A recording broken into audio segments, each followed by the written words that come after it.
నాగర్ కర్నూలు జిల్లా అచ్చంపేటలో సభ్య సమాజం తలదించుకునే దారుణ ఘటన వెలుగు చూసింది. వివాహేతర సంబంధానికి అడ్డు వస్తున్నాడనే కక్షతో ఓ ప్రభుత్వ ఉపాధ్యాయురాలు ప్రియుడితో కలిసి కట్టుకున్న భర్తనే కడతెర్చింది. మారుతీనగర్లో నివాసముంటున్న లక్ష్మణ్ నాయక్ భార్య పద్మ తన సహోద్యోగి రాత్లవత్ గోపితో ఏర్పడిన అక్రమ సంబంధం కోసం ఈ ఘాతకానికి ఒడికట్టింది. నవంబర్ 25న నిద్రిస్తున్న లక్ష్మణ్ ను ఊపిరాడకుండా చేసి హత్య చేసిన నిందితులు ఆపై గుండుపోటుగా చిత్రీకరించే డ్రామా ఆడారు. అయితే పోలీసుల లోతైన దర్యాప్తులో పోస్టుమార్టం నివేదిక మరియు కాల్ డేటా ఆధారంగా అసలు నిజం బయటపడింది. విద్యాబుద్ధులు నేర్పాల్సిన ఉపాధ్యాయులే ఇలాంటి కిరాతకానికి పాల్పడటం స్థానికంగా తీవ్ర చర్చనీయాంశమైంది. ప్రస్తుతం నిందితులు పద్మ, గోపిల్ను పోలీసులు అరెస్ట్ చేసి రిమాండ్కు తరలించారు.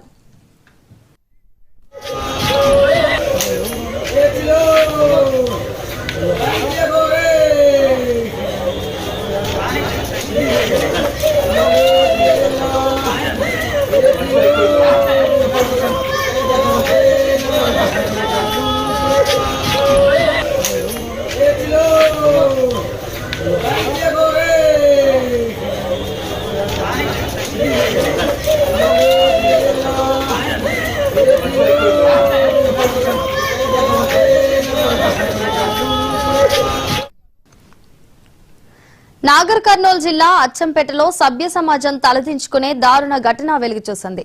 వివాహేతర సంబంధానికి అడ్డు వస్తున్నాడనే కక్షతో ఓ ప్రభుత్వ ఉపాధ్యాయుడు ప్రియుడితో కలిసి కట్టుకున్న భర్తనే కడతెర్చింది. మారుతీనగర్లో నివాసముంటున్న లక్ష్మణ్ నాయక్ భార్య పద్మ తన సహోద్యోగి రాత్లవత్ గోపితో ఏర్పడిన అక్రమ సంబంధం కోసం ఈ ఘాతకానికి ఒడికట్టింది.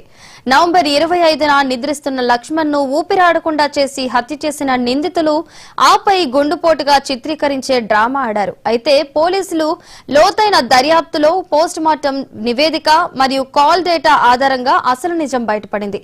విద్యాబుద్ధులు నేర్పాల్సిన ఉపాధ్యాయులే ఇలాంటి కిరాతకానికి పాల్పడటం స్థానికంగా తీవ్ర చర్చనీయాంశమైంది. ప్రస్తుతం నిందితులు పద్మ, గోపిలను పోలీసులు అరెస్ట్ చేసి రిమాండ్కు తరలించారు.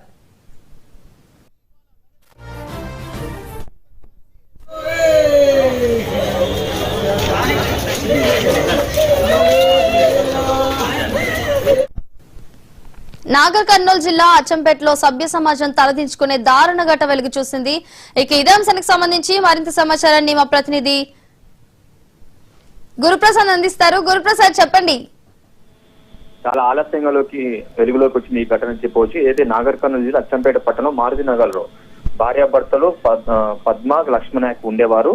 పద్మ ఏదైతే లోకల్ ప్రభుత్వ పాఠశాలలో ఆమె టీచర్ గా పనిచేస్తున్నారు. అలాగే లక్ష్మణ్ నాయక్ మాత్రం ఒక కాంట్రాక్ట్ ఉద్యోగిగా గురుకులలో పనిచేస్తున్నారు. అయితే వీరిద్దరు కూడా ట్రాన్స్ఫర్ నిమిత్తం అచ్చంపేటలో ఉంటున్నారు. అయితే అంతకు ముందే గోపి అనే మరో ప్రభుత్వ ఉద్యోగి ఈయన తాడూరు ప్రాథమిక పాఠశాలలో పనిచేస్తున్నారు. సో గత కొన్ని నెలల క్రితం వీరిద్దరి మధ్య గోపి అలాగే ఈ పద్మ మధ్య పరిచయం ఏర్పడింది. అది కాస్త వివాహేతర సంబంధం దారితీసింది. ఈ క్రమంలో లక్ష్మణ్ ఎలాగైనా కడతీర్చాలని ప్లాన్ చేశారు. ఈ నేపథ్యంలో గత నెల 24వ తేదీన ఏదైతే లక్ష్మణ్ నాయక్ ఇంటి వద్ద ఉన్న సమయంలో రాత్రి సమయంలో ముఖంపై దిండు పెట్టి చంపేసిన పరిస్థితి కలిసి ఆ తర్వాత ఏమి తెలియనట్లుగా పద్మ వివరించుతూ అనుమానం వ్యక్తం చేసిన పోలీసులు పూర్తిసారి మాత్రం దర్యాప్తు చేశారు. మొత్తం పోలీసు ఫోన్ ట్రాక్ చేయడం జరిగింది. సో నెల రోజుల పాటు మొత్తం ప్రాసెస్ చేసిన తర్వాత అనుమానితులు కూడా వీరిద్దరిని నిలదీయక తప్పు ఒప్పుకోవడం జరిగింది. వీరిద్దరిని కూడా ఎవరైతే పద్మ కావచ్చు వీరిద్దరిని కూడా ప్రెసెంట్ గా కేసు నమోదు చేసి రిమాండ్ తరలించిన పరిస్థితి కలిసి ఒక ప్రభుత్వ ఉపాధ్యాయురాలు వీళ్ళు ఏదైతే పిల్లలకు విద్యాబుద్ధులు నేర్పే ఇలాంటి వారే ఇలాంటి ఘటనలకు పాల్పడడం వల్ల స్థానికంగా మాత్రం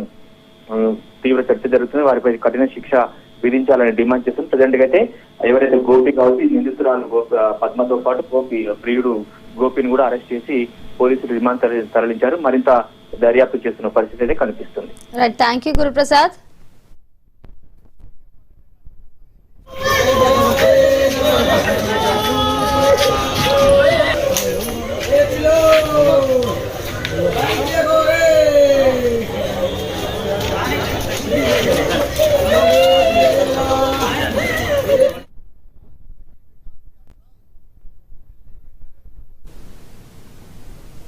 బులెటిన్లో షార్ట్ బ్రేక్ తీసుకుందాం. Stay with us.